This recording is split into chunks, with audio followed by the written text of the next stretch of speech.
नमस्कार साथियों, मैं मनीष भारती संस्कृति आईएएस प्लेटफॉर्म पर आप सभी का स्वागत करता हूं। साथियों, जैसा कि आप जानते हैं कि आज से बजट सत्र की शुरुआत हो गई है और कल यानी कि 23 जुलाई को आम बजट वित्त मंत्री निर्मला सीतारमण जी के द्वारा पेश भी किया जाएगा संसद भवन में।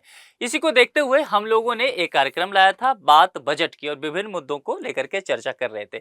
आज जिस टॉपिक पर हम चर्चा करने वाले हैं वह यह बात है, पड़ताल करने की एक बात है कि रेल बजट का क्या हुआ। आप जानते हैं कि पहले जो हुआ करता था, अभी अगर आप कुछ समय पहले देखेंगे, कुछ वर्ष पहले, तो आप जानेंगे कि रेल बजट अलग से आया करता था और आम बजट अलग से आया करता था। फिर दोनों का मर्ज हो गया और इससे पूर्व क्या होता था, आजादी के समय की क्या व्यवस्था थी, इन चीजों पर हम विस्तार से चर्चा करेंगे। हम यह भी देखेंगे कि ब्रिटिश एरा में क्या व्यवस्था हुआ करता था। चलिए विस्तार से इन चीजों को समझते हैं। रेल बजट को लेकर के वित्त वर्ष 2017-18 से रेल बजट जो है आम बजट के अंतर्गत ही इसे पेश किया जाने लगा, दोनों को एक साथ ले आया गया। इससे पहले रेल बजट और आम बजट दोनों ही अलग अलग पेश किए जाते रहे। चलिए देखिए क्यों अलग पेश किया जाता था रेल बजट। सबसे पहले इस चीज को एक बार देखते हैं। देखिए सबसे पहले वर्ष 1860 में भारत के उस समय वायसराय हुआ करते थे लॉर्ड कैनिंग। तो लॉर्ड कैनिंग के समय एक व्यक्ति हुए जो कि उस वक्त वित्त सदस्य भी हुआ करते थे, उनका नाम था जेम्स विल्सन। जेम्स विल्सन ने एक विचार दिया बजट पेश करने का और पहली बार जो है बजट पेश किया गया था। तो इस बजट में क्या हुआ था कि रेलवे सेवा का लेखा जोखा भी शामिल कर दिया गया था। यानी कि ध्यान दीजिए, पहली बार जब भारत में ब्रिटिश एरा में बजट पेश किया गया, उस बजट में रेलवे बजट भी शामिल था। ठीक है, जेम्स विल्सन को इसलिए भारत में बजट प्रणाली का जन्मदाता भी कहा जाता है क्योंकि इनके साथ ही इसकी शुरुआत हुई थी और ये वित्त सदस्य हुआ करते थे। रेल सेवा तत्कालीन भारत की सबसे बड़ी आर्थिक गतिविधि रही। आम बजट का 70% जो था वह रेल बजट ही हुआ करता था। ब्रिटिश ने रेलवे का भारत में विकास किया। रेलवे के भारत में विकास करने का उसके पीछे एक तर्क ये था, उसका जो अपना माइंडसेट था कि धन की निकासी करना। दादा भाई नौरोजी का आपने जो थ्योरी पढ़ा होगा, धन की निकासी करने का सिद्धांत, तो उसके तहत था कि अगर भारत के आंतरिक भाग में कहीं भी संसाधन उपलब्ध है, वहां से रेलवे के माध्यम से उसे बंदरगाह तक लाया जा सके और फिर वहां से जो है जहाज के द्वारा उसे ब्रिटेन पहुंचाया जा सके।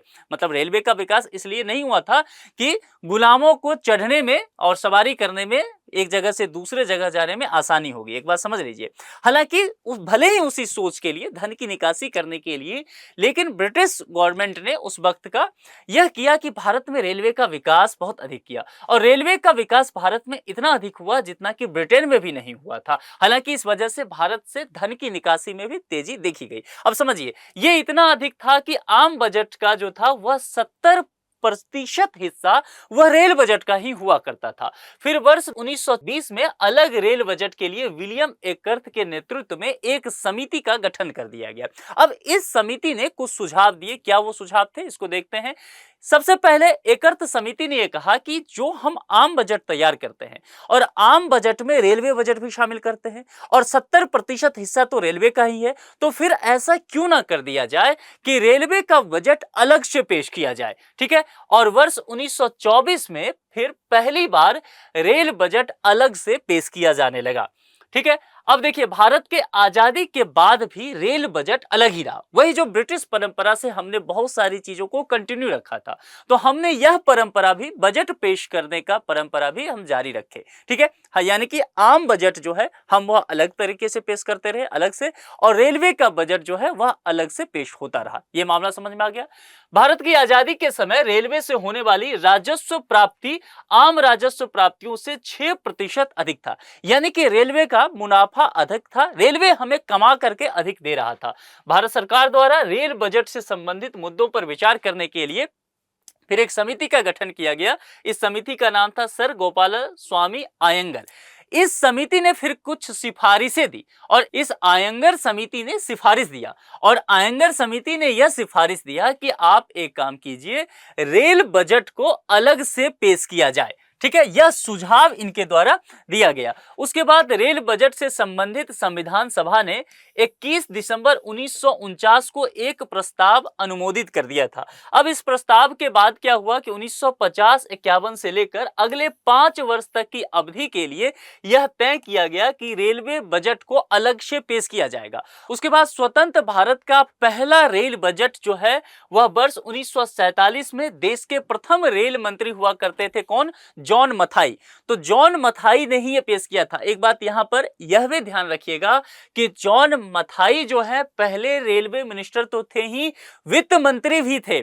और एक और फैक्ट बता दूं जॉन मथाई से संबंधित कि जॉन मथाई ऐसे एक वित्त मंत्री रहे जिनके कार्यकाल में अभी तक एक बार मात्र ऐसा हुआ है कि बजट जो है वह संसद भवन में पेश करने से पहले, भाषण देने से पहले लीक हो गया था। आप सही समझ रहे हैं। और इस वजह से, और यह गणतंत्र भारत का पहला ऐसा हुआ था। ठीक है, तो एक बात समझ लीजिए कि इस वजह से जॉन मथाई को अपने पद से इस्तीफा भी देना पड़ गया था। ठीक है, रेल बजट पेश करने की परंपरा वित्त वर्ष 2016 तक फिर जारी रखा गया था कि अलग अलग होता रहेगा।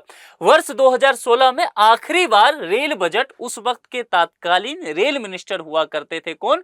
पीयूष गोयल। तो पीयूष गोयल ने फिर इसे पेश किया था। अब देखिए रेल बजट को आम बजट में शामिल क्यों कर दिया गया, इस बात पर भी जरा सा हम गौर फरमा लेते हैं। देखिए रेलवे राजस्व में कमी आना, रेलवे में होता क्या गया, उस वक्त ब्रिटिश एरा में रेलवे का मुनाफा बहुत अधिक था। मैंने कहा आपको कि अगर 100 रुपया कमा रहा था भारत, अगर पूरी तरह से सरकार के अनुमानित अगर आप देखेंगे प्राप्ति और व्यय का, तो 100 रुपया में रेलवे अकेले 70% लेकर के बैठा हुआ था, 70 रुपया तक। यानी कि रेलवे का महत्व अधिक था। ठीक है, लेकिन समय के साथ फिर क्या देखा गया कि रेलवे के राजस्व में तेजी से कमी आती चली गई और कुल राजस्व का वह 11.5% तक आकर के रह गया। रेल बजट से संबंधित मुद्दों पर विचार करने के लिए फिर जो है एक आयोग, नीति आयोग के सदस्य विवेक देवराय की अध्यक्षता में एक समिति का गठन कर दिया सरकार ने। और इस समिति को काम दिया गया कि आप इस बात की पड़ताल कीजिए कि क्या रेलवे बजट को फिर से जो है साथ ही, यानी कि आम बजट के साथ ही पेश किया जाए, इस बात को देखने के लिए कहा गया। फिर इस समिति ने कुछ सिफारिशें दी और फिर सिफारिश के आधार पर फिर इसे केंद्रीय बजट में ही शामिल कर दिया गया। अब इसके कारण क्या क्या है केंद्रीय बजट में रेलवे बजट को शामिल कर देने का, समझिए। रेलवे का घाटा कम करना, क्योंकि देखा गया कि रेलवे का जो घाटा लगातार बढ़ता जा रहा था, इससे भारतीय अर्थव्यवस्था को नुकसान पहुंच रहा था।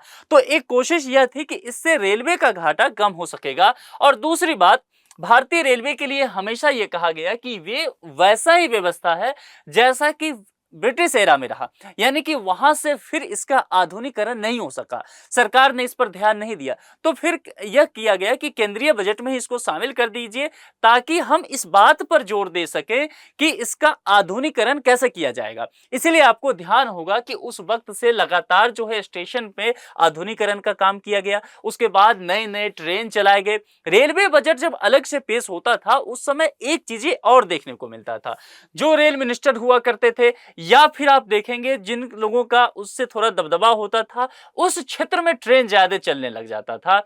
या आप देखेंगे कि कई बार ऐसे चीजों पे फंड दे दिया जाता था जिसकी आवश्यकता नहीं था। तो सरकार को इन सब चीजों को खत्म करने था और ये सब चीजें खत्म करके रेलवे का आधुनिकीकरण करना, यह एक उद्देश्य रखा गया। तो फिर से रेल बजट को केंद्रीय बजट में शामिल किया गया।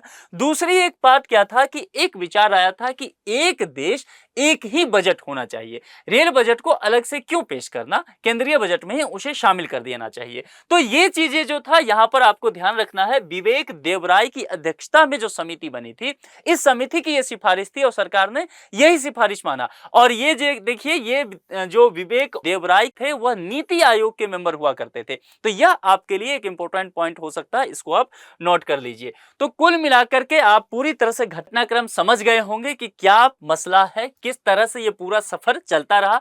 अब देखिए एक संभावित प्रश्न है, स्वतंत्र भारत के पहले रेल मंत्री कौन थे? पीयूष गोयल, जॉन मथाई, सरदार वल्लभ भाई पटेल, जगजीवन राम। चार में से कोई एक विकल्प ही सही होगा। जो विकल्प आपको सही लगे उसका चयन करके कमेंट बॉक्स में जरूर लिखिए। अब देखिए कल जो है वो बजट आ जाएगा, ठीक है, बजट पेश किया जाएगा, फिर हम पूरी तरह से विस्तार से उस मुद्दे पर चर्चा कर लेंगे। आपको हमारा लेक्चर कैसा लगता है कमेंट करके जरूर बताइए। किसी और टॉपिक पर जो कि बजट से संबंधित हो, आपको समझने में दिक्कत आ रहा हो, जरूर लिख के भेजिए। हम कोशिश करेंगे कि आपके लिए वह टॉपिक लेकर के आए। आज के इस लेक्चर में इतना ही। अपना बेहद ख्याल रखिए। बहुत बहुत शुक्रिया।